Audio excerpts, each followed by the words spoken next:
Welcome to our Disaster Prevention Center, and this is what set us apart from any other dealer. Brake pads, as you can see, we don't wait till they're totally shot before we change them. If we have any kind of brake pulsation, which is your foot going up and down on the brake pedal, that means the rotor is going to be warped. If the rotor is warped, sometimes you might still have a nice thickness in your pad, but we don't take any chance. Either we machine them or we change them. If the rotor will be like under specs, for instance, this rotor seems nice and meaty, but as soon as we put the mic on it, it will show us that it is under the specs. Therefore, you cannot turn it, you cannot machine it. You're going to have to change it and put new rotors. This is why we accumulated thousands over the years. Same thing goes with the hub bearing here. Hub bearing holds your wheel. If you have any kind of play in the bearing itself, your wheel will be going in and out. Therefore, you won't be able to align it, and it will cause a wear in your tires. Some of the tires on our trucks cost $500 a piece. So within a few months, few thousand miles, you could show a bad wear on your tires. Same thing goes along with the tie rods and the ball joints. We have thousands of tie rods and tie rod kits that we changed over the years. If there's any sort of play in here, that will cause some play in the steering wheel, which again will cause some wear on your tires that won't last very long. So all these components has to be changed, has to be applied, even though if we have standards from the factory. The manufacturer will give us standard, but if our tech feels that there is too much play in it, we will change it anyway, because we will not be able to align it properly. Very often we're not going to change it. We're going to be okay within the specs. Once it goes to our alignment guy, our alignment man will say, hey, I cannot align it properly. It will be still pulling to the left or to the right.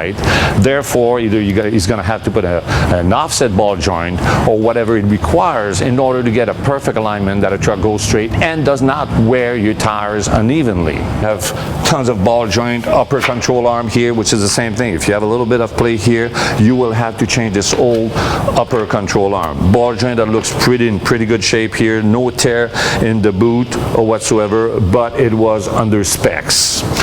Very often we will be within the specs, but the tech will not feel good about it due to that we will have a problem to align the truck afterward, because I really don't want to see my customer coming back here with a tire that wears unevenly and make him unhappy. So therefore we're going to be very thorough in changing all kind of play in the tie rods or ball joint. We go to the extreme of checking our evaporator. Dodge is an excellent product, but unfortunately underneath the dash is located this evaporator, and that's the only way you can check it, is to check it from underneath the dash. If you see that some dirt start collecting over it, that means it's leaking. Otherwise the dirt would not stick to it. But when it's like this, you need an evaporator, which could cost up to $1,200, labors and parts.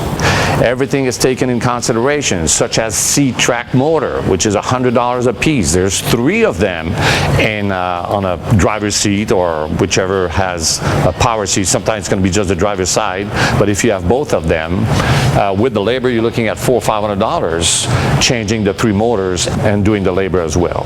Very important thing here, a tram gauge, which is made to measure your frame. You have schematic that you measure from one hole to another, or from ball joint to the holes, and you can measure your length, you can measure your X in order to make sure you have a perfect square so that your truck has not been hit.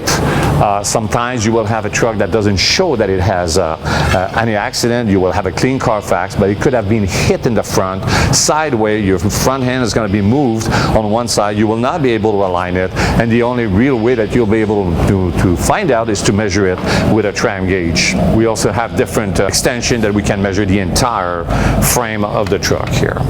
Moving on to tie rods. This is a tie rod kit, an upgraded tie rod kit from Dodge. In the past it was this way, and now they have upgraded it to a thicker one, obviously, as you can see.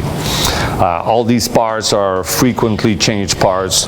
We have tons of parts such as the oil cooler for Power Stroke and EGR cooler from the Power Stroke that we change on a regular basis. We have the same computer that Ford has in order order to test if your EGR cooler and your oil cooler is still good for so long. It indicates how many degrees difference we have, and that will therefore tell you the longevity of your coolers.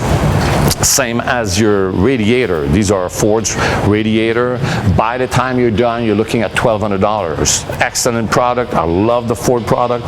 Unfortunately, they leaks right here in the gap. So you might not have any problem unless you pressure test it. You have to pressure test them in order to force any kind of leak. And it has to be addressed. Otherwise, we don't want a customer leaving with horse trailer, for instance, and being stranded on the side of the road with his truck overheating.